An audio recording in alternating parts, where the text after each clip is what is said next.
What's up, football world? I am Bucky Brooks, and this is the Bucky Brooks Show. And on this show, we tackle all things NFL, college football. If it's relevant in the football world, we're going to make sure that we have an opinion on it. And today, we have to talk about Aaron Rodgers signing a one-year deal to join the Pittsburgh Steelers.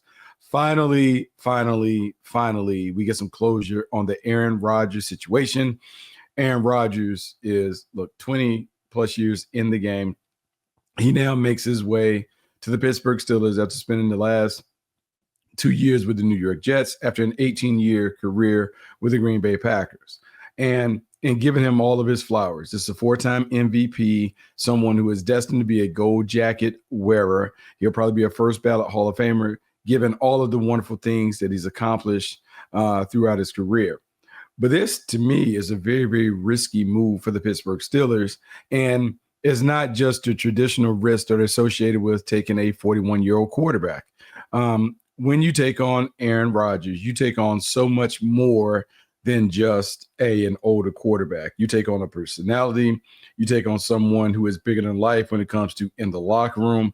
Not only how his teammates revere him, but how the media fawns over him, good or bad. You have also someone who is outspoken in some of his opinions, can cause some controversy.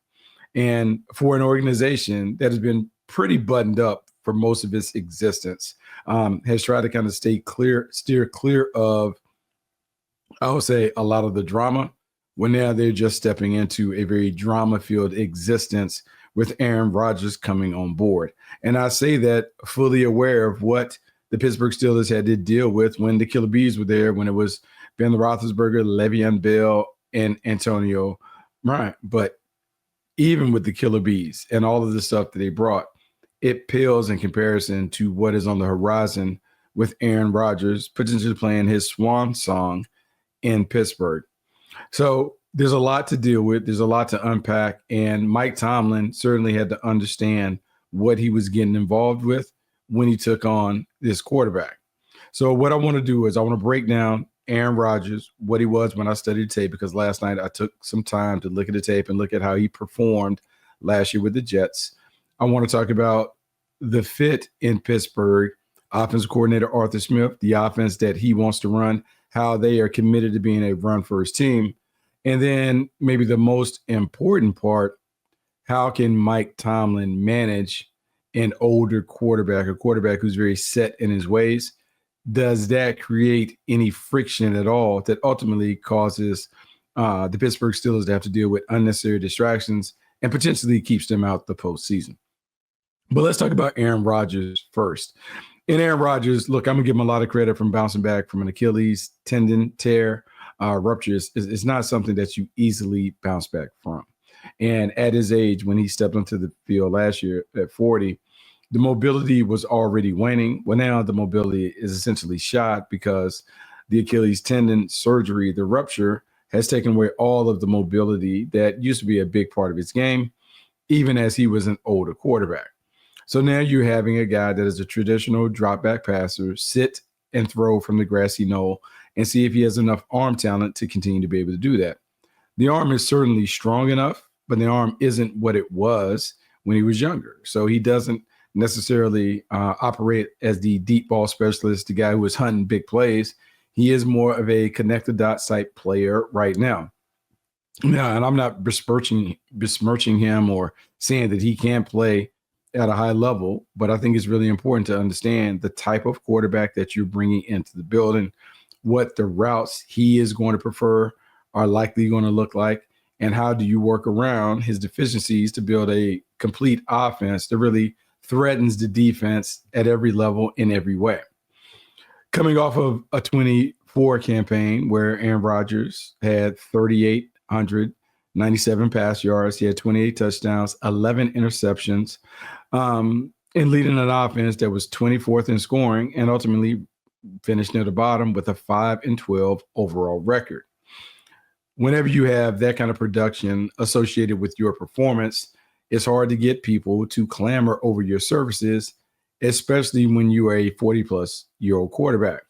Whether Rodgers acknowledges it or not, the way that he performed in the Jets certainly didn't do him any favors when it came to hey, this is going to be a franchise quarterback who not only can be the franchise quarterback, but he's going to elevate everyone around him.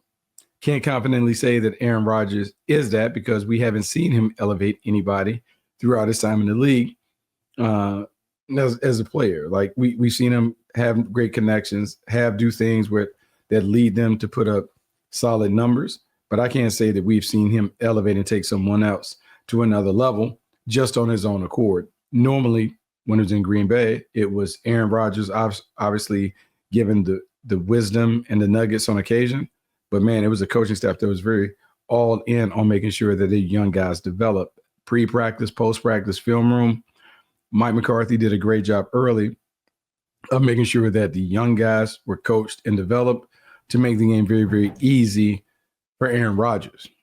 Well, now going into a Pittsburgh Steelers situation where you just moved on from George Pickens, DK Metcalf is the unquestioned number one option. Pat Freiermuth is another solid player in the middle of the offense that can really dominate the middle of the field.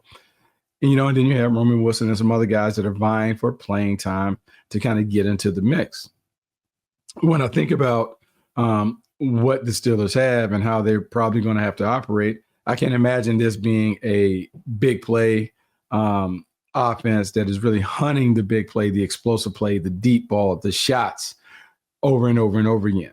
To me, this strikes me as a team that's going to be very conservative. They can play very close to the vest.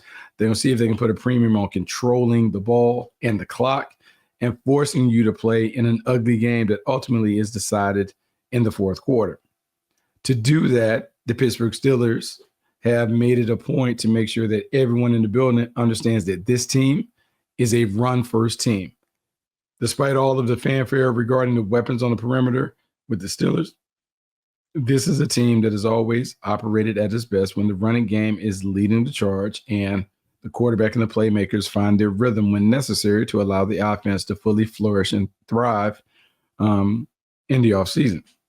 So with the offense being led by Arthur Smith, I can assure you that the words that we hear about what the Steelers want to do and how they want to play it, I can guarantee you they're going to stay close to that script because they believe in Arthur Smith. They believe in the combination of the running game and the play action passing game and how that could open up opportunities for either. And they also believe that their style and the decisions that they make when it comes to controlling the game ultimately allows Mike Tomlin to win the game. You don't go a bunch of years without having a losing season unless you've kind of unlocked the cheat code when it comes to winning at this level. And while it may not be the sexiest team, the team with the most 5 stars in those things, for the most part, the team has really done a good job of selecting great teammates to allow them to go on the journey with all of us. When I look at, the teammates and the people around Aaron Rodgers in this offense, look, we talked about DK Metcalf. We talked about Pat Freiermuth. We can talk about the running game and the rebuilt offensive line. All of those things are going to be important because this team needs to be able to dominate at the point of attack. And when they dominate at the point of attack, they need to complement that with vertical deep shots to DK Metcalf. When you look at DK Metcalf, there are a few big play specialists in the league that are built like DK.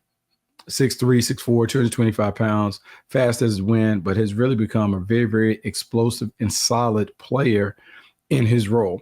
Not necessarily the guy that you ideally want to be the number one option in the passing game, but someone that you want to have plenty of opportunities to impact the game by putting the ball in his hands. When I think about those pieces in Arthur Smith, I think about a very versatile, varied, multidimensional running game and a very unique passing game that can morph from shotgun to under center to give you the threat of the play action that Arthur Smith loves, while also making Aaron Rodgers very comfortable in the pocket doing those things. When you go back and you look at Aaron Rodgers of late, it's primarily shotgun, primarily rhythm throws. Rhythm throws, get it out to the playmakers, let the playmakers go to work. There's also a history when you think about Arthur Smith and how he wants to play. Like, look, he's a former offensive lineman. He wants to establish the toughness within the trenches. He wants to make sure that he creates big play opportunities off play action, which further it underscores the need to be a dominant run team. And then, at the end of it, he wants to be able to give opponents something to think about when they're taking on the Pittsburgh Steelers in terms of how to figure out how to defend them. Now, all of those things are great when it comes to Arthur Smith, the running game. You can see his impact all over the run game in terms of how they run it. They go between the tackles. They're physical. They have the ability to create big plays on the ground or through the air. But what you really see from Arthur Smith is he builds an offense that allows guys to really gobble up yards after catch on every play. And I'm not talking about the catch and stick routes on the perimeter. I'm talking about the crosses on the move, the diagonals that are moving away from the quarterback, the way they are able to go in attack mode when they sense someone playing a lot of man-to-man as opposed to zone. The world opens up for the Pittsburgh Steelers when they have a talented roster and they have guys that you legitimately have to think about. Well, now when I look at this roster, knowing that Arthur Smith is going to play a certain way, I think DK certainly has the big role. We've talked about Freiermuth controlling the middle, but then someone else has to emerge for this team to balance out the aerial attack while also giving Aaron Rodgers the opportunity to gobble up yards on quick rhythm throws that the ball is out of his hands before the defense can get near him, and the ball is on the perimeter where they can start operating with numerical advantages to turn a short pass into a big game. Whether that's stalk blocking on the perimeter, whether that's engaging on the perimeter, whether that is someone who may be inquiring about any and everything, this has to be a situation where you are putting a partnership together with Aaron Rodgers and Arthur Smith that ultimately puts the team first.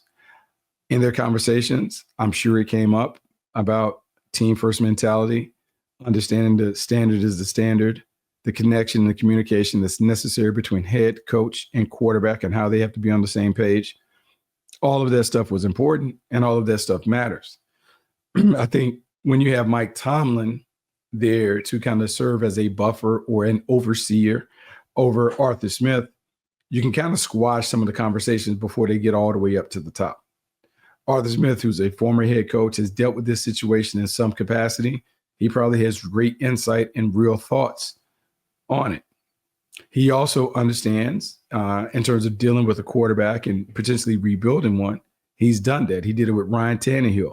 Ryan Tannehill won an NFL Comeback Player of the Year after a disappointing year, but he starts as a backup, then log snaps as a starter, and really impresses along the way. Arthur Smith may be able to lean into some of that experience and expertise to figure out a way to maximize the older players that he has available to him to kind of get this thing done in Pittsburgh. Now, because Aaron Rodgers signed so late, and we talk about not training camp, but minicamp being on the horizon, the minicamp, the 3-day minicamp will be a lot of install, a lot of basics, a lot of terminology, chemistry, connectivity that they're trying to accelerate with Aaron Rodgers. I think another conversation would be Aaron Rodgers. How often can you come back to Pittsburgh during that stretch to get with your wide receivers to see if we can build that chemistry that is needed? That is something that was talked about. That's something that Darius Slay, a member of the Pittsburgh Steelers coming off of a Super Bowl victory with the Eagles, talked about, like making a sacrifice to make sure that the team is good. He's coming in at minicamp. He's going to have to make up a lot of ground quickly, but he's seen this movie before, so he certainly should be able to do it. For the Steelers, what Aaron Rodgers does is whatever he lacks physically, from a confidence standpoint, from a mental ability, cerebral playmaker mentality, there's some things that they want to get after, they want to rectify. 10-3, then they suffer 5 straight losses to close 2024. They have to spend a lot of the offseason and summer workouts erasing the negativity from last season's end and focus on the positivity in terms of how the team performed individually and collectively, regardless of what the scoreboard said. If you do that, then you have an opportunity to take Rodgers where he's at and build out an offense that works for him. We can talk about play action. We can talk about quick rhythm stuff. We can talk about putting them on the move or making them a sitting duck in the pocket. All of those things are on the table. But the thing that everyone has to understand is when this move is made and Aaron Rodgers shows up, he can't be bigger than the program. And I don't know if there's ever been a situation where he steps into it and he's not bigger than the program outside of the original program, which was the Green Bay Packers for him and the Pittsburgh Steelers, as we talk about now. Legendary franchise, multiple Hall of Famers. They are not going to bend too much to accommodate Aaron Rodgers, no matter how good he is and what he can do to stabilize this offense. Now back to the offense and back to how they should play and what I expect. Look, even though the numbers will tell me that Russell Wilson outplayed Aaron Rodgers last year, 7.6 yards per attempt compared to 6.7. Rodgers had 10 interceptions without pressure, which is the first time we've seen him turn the ball over on his own. So that's a trick. But in spite of all of those things, the reason why it works and why it will work for the Steelers and Aaron Rodgers is because Aaron Rodgers is kind of like E.F. Hutton. When he talks to everyone, he's going to listen. And they're going to listen because he's a 4-time MVP, a Super Bowl champion, someone who is a gold jacket guy. They know it. We all know it. And these guys have a tough time dealing with all of the stuff that kind of comes with them. Now, it's a lot. It would be a lot to manage on a day-to-day basis. But I think if you're the Pittsburgh Steelers and you're seeing how your team closed, you want someone who can put me in the shadows. That's me being Mike Tomlin. Take charge and really set the tone for the work that we need to get done today. That's where the leadership part of Aaron Rodgers comes in. The other part of the equation is Aaron Rodgers' ability to play on a championship caliber team. He knows what championships look like. He understands what they sacrifice, how they get down, how they operate. He's done it. And so when you understand it and you've done it, well, you now have a better appreciation for what the veteran quarterback is going to need to be able to do to be at his best when it's required. I think for Mike Tomlin, I think establishing very clear standards, very clear expectations, maintaining a routine dialogue where he is talking directly to the quarterback and not through an intermediary to get his message conveyed. But I think it's really, really important that he has a strong relationship with Aaron Rodgers so he can coach him hard. Because if he coaches Aaron Rodgers hard, it enables him to coach everybody else hard because they all fall in line behind the star quarterback. What this also means when it comes to Mike Tomlin is, man, there's some people that are going to view this as now and never.